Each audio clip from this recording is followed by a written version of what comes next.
Ah, First time ko rin nakita ito na leadership sa Congress na pag hindi ka sasang-ayon sa kanila, if you start talking against what they are saying, kumbaga sinusuppress talaga nila yung opposition.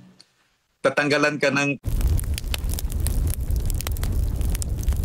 Nako, marami po ang nagulantang sa naging revelasyon ni former President Rodrigo Duterte last day na may kaugnayan po sa mga blanco na laman sa Bicameral Conference Committee report. Sir, gaano po ito ka-crucial para po sa ordinaryong Pilipino na malaman po yung ganito mga impormasyon na mga galaw sa mataas at mababang kapulungan ng Kongreso?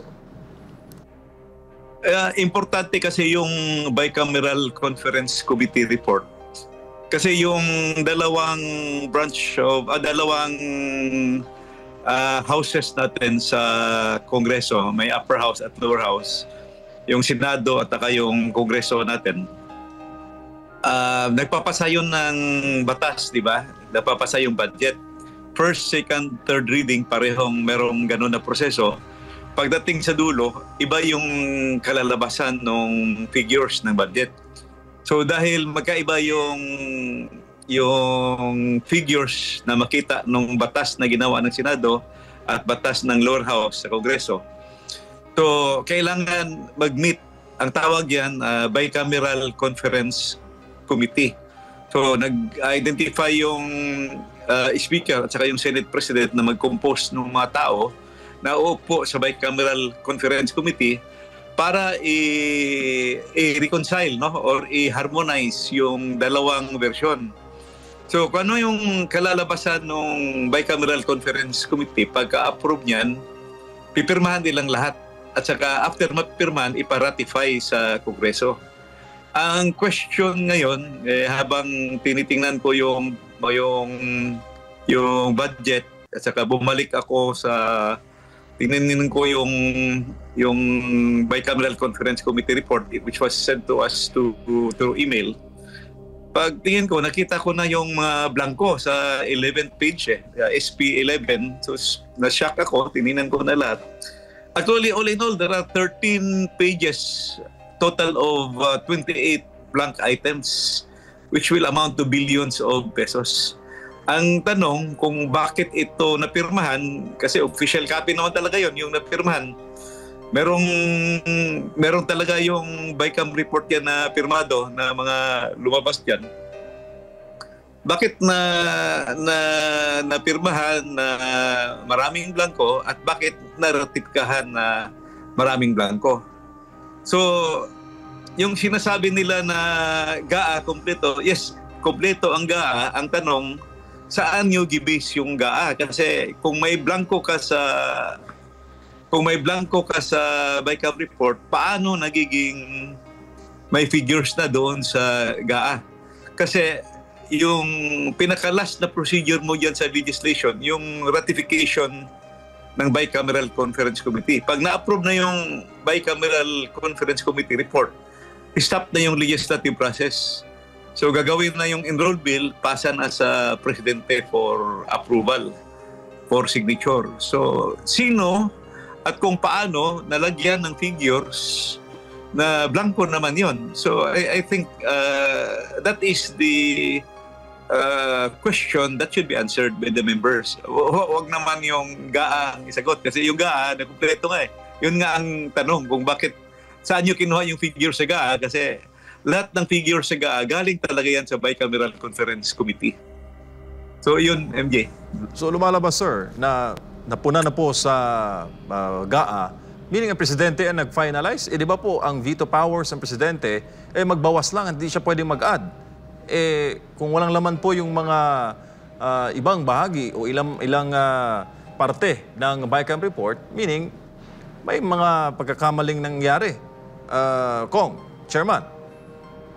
Actually, former chairman.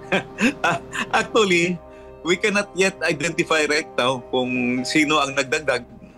Kasi ang alam lang natin na napirmahan at ratify yung Bicameral Conference Committee report noong December 11 at pinirmahan noong December 30. So between those dates, December 11 at saka December 30, mayroong nag-fill up o mayroong naglagay ng figures doon sa blanco. Okay, bakit merong figures na dumating sa GAA? Is he or are they authorized to fill that up? Kasi yung pag-fill up niyan, dapat legislature saka dapat approve ng BICAM at saka ratified ng both houses. Ang ibig sabihin, merong nagdagdag ng figures after the legislative process, which is very wrong already. Hindi pwede yun. So matatawag natin, sir, na unconstitutional yung naging hakbang ng BICAM. Invalid and blanco nga yung BICAM mo, paano mo nakuha yung figures? Kasi yung BICAM finalizes the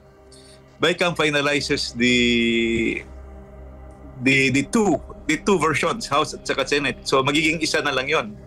Pagdating mo sa GAA, kung may blanco, bakit yun na-fill-upan doon sa GAA? So, yun ang Sir, in your vast experience po as APRO Chair at bilang matagal na rin po kayo sa mababang kabulungan, having been served sa mga nagdaan po na Kongreso at Present Congress, first time ba ito nakita mo, sir, na ganito naging practice sa BICAM?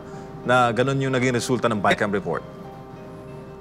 First time, and it never happened before.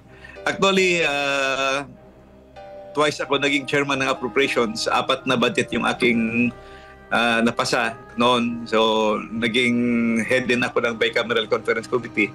During my time, wala talaga akong maalala na may mga blanco at never nagka-controversy yan. Saka, I have been in Congress for 15 years already.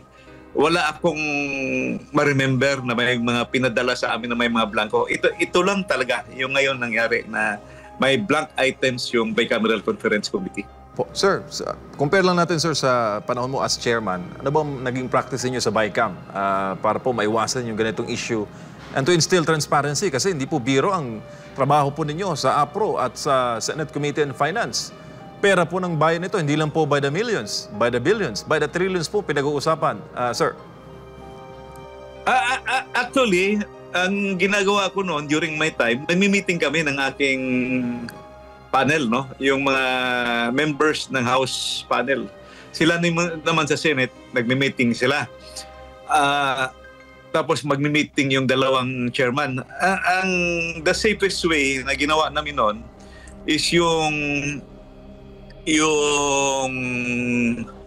resulta o yung GAB na naipasa doon sa House, yung figures mo per department, ilagay mo. Then sa House version, then kunin mo rin yung Senate version, side by side, gagawa ka ng matrix, then i-compare mo ngayon kung anong diferensya o anong variance. So diyan na kayo mag-start ng inyong reconciliation. So ang nangyari kasi ngayon, totally third chamber yung one Wala akong nakitang matrix na pinakita nila. So third chamber, inulit talaga yung buong budget pagdating doon sa bicameral conference. So nasayang yung mga debate sa plenaryo, debate sa mga committee hearings, yung committee hearing. Kasi yung final pala mag-decide doon nasa bicameral, pinapalitan yung mga figures doon. So, di na lang tayo mag-hearing sa committee level, diretsyo na lang tag-BICAM. Diretsyo na lang sa BICAM. Kung ganito man lang pag-uusapan natin. I-shortcut lang natin ang proseso. Anyway, ganito lang din naman ang resulta. That's the joke. Alam mo, yung ibang mga congressman, nag-joke. Ayaw lang nilang marinig ng mga nakakataas. Sabi, wag na nga tayo mag-hearing. Diretsyo na lang tayo sa BICAM. So, that's the joke. In fact, some agencies na nakakahalata na, nagsasabi na rin sila ng joke na yan. Diretsyo na lang tayo mag-BICAM. Pero Kong, bago lang si partner Admar, sa inyo pong mga nangyayari po ngayon sa 19th Congress, talaga bang masaya ang mga kongresista sa nangyayari? Dahil alam ko marami din mga congressman dyan ang may paninindigan, pero mangilan-ngilan lang kayong vocal Kong.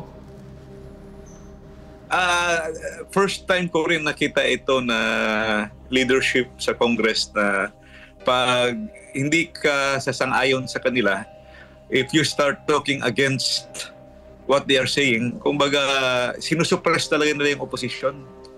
Tatanggalan ka ng posisyon, tatanggalan ka ng benefits, tatanggalan ka ng whatsoever para tumahimik ka. So I don't know if that's the essence of democracy. Kasi under democratic institutions, you should, of course, the majority rules, kasi sila ang marami, mas marami silang congressman sa majority, but you should listen to the voice of the minority, yung hindi kasama sa majority. At saka you protect the minority kasi hindi naman lahat ng magagandang bagay sa batas nakikita ng mayorya lang. The minority always see the picture in a different way.